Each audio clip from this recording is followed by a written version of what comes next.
Assalamu alaikum student, mathematics 4024. Welcome to Maths Guru. Student, this is a short video on decimal division.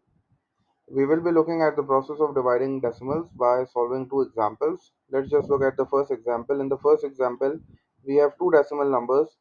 The first one is 2.7 and we have to divide this number by 0.3. The only thing which you have to remember in decimal division is that we do not divide decimal numbers. We just convert them into whole numbers, and for that you have to see how many decimal places are there in both the numbers, that is the numerator and the denominator.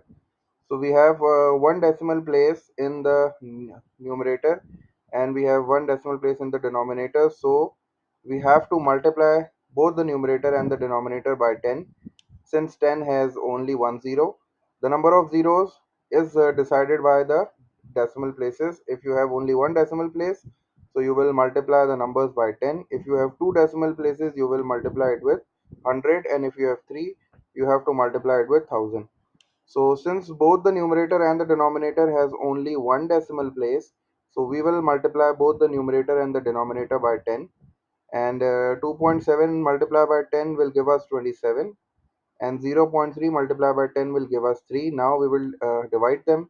Since we know that 27 is divisible by 3, so 3 times 1 is 3 and 3 times 9 is 27, so our answer is 9. And then second example, we have again two numbers. The first one is 2.7 and we have to divide this number by 0.03.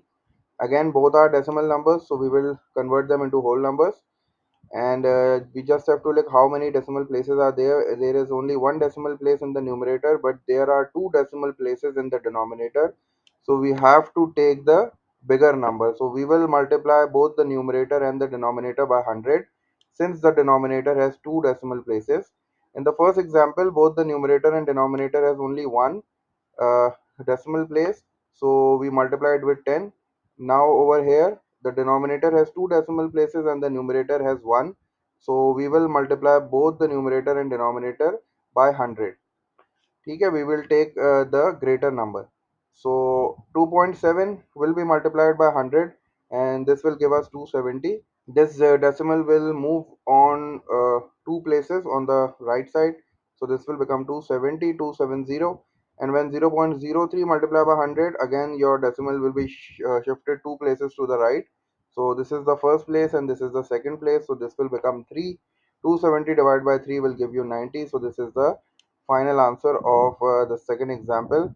Remember, the only thing you have to make sure, you have to count the number of decimal places and then you have to decide either we have to multiply it with 10 or 100, and after converting your numbers into whole numbers, then you will divide and you will get your answer.